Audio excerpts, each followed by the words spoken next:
Sankara ce jeudi, un accusé, le colonel à la retraite Thibaut Ouédraogo, soupçonné d'avoir participé au coup d'État qui a conduit à l'assassinat de Thomas Sankara et de ses compagnons. Alors, commandant d'escadron motocycliste commando à l'époque, il avoue avoir reçu pour mission de neutraliser la force d'intervention du ministère de l'administration territoriale. Une mission qu'il aurait exécutée à sa manière, sans effusion de sang, par peur pour sa vie. Il plaide donc non coupable. Vincent Tiendrebeo. Colonel Thibaut Ouédraogo, malade entre-temps, se présente à nouveau devant le tribunal pour répondre de l'accusation de complicité d'attentat à la sûreté de l'État. À la barre, le commandant de l'escadron motocycliste commando de l'époque est appelé à s'expliquer sur une mission qu'il a exécutée au moment du coup d'État. Il était chargé par la hiérarchie militaire de neutraliser la FIMAT, la force d'intervention du ministère de l'administration territoriale et de la sécurité. En exécutant l'ordre du commandant Lengani malgré lui, Thibaut Ouédraogo soutient qu'il a plutôt pacifié la FIMAT en prenant le commandement de cette unité à la place de Vincent Sigué qui a pris la fuite. Dans quel but il fallait neutraliser la FIMAT? Je pense que tout le monde le sait.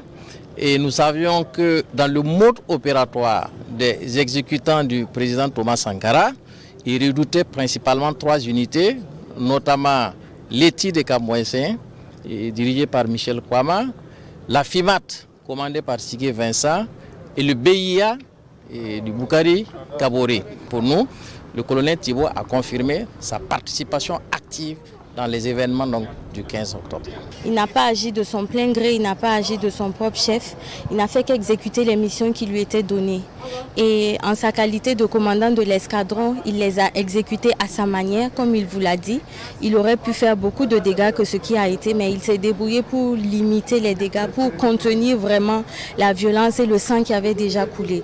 Donc je pense que c'est plutôt à son honneur et j'espère que cela va vraiment toucher le tribunal qui entraînera compte lorsqu'il va entrer en voie de délibération. Thérèse Kationga comparaît en tant que témoin. Le 11 octobre 1987, son ami Bossobé Traoré lui aurait confié qu'un coup d'État aurait lieu le 15 octobre. 4 jours plus tard, la prophétie apocalyptique devient réalité. Témoignage intéressant pour le tribunal, quoique l'accusé Bossobé Traoré, garde de Thomas Sankara, le rejette. Le témoin Ismaël Abdoulaye Diallo, lui, a pu rencontrer Blaise Compaoré le matin du 15 octobre et lui aurait suggéré une déclaration conjointe des leaders de la révolution pour rassurer l'opinion quant au climat délétère, connu de tous, peine perdue. Le 16 octobre, au lendemain du coup de force, Blaise Compaoré lui aurait confié qu'il avait l'intention de faire arrêter Sankara pour le contraindre à la démission. Son témoignage se poursuivra lundi avec les interrogations des différentes parties.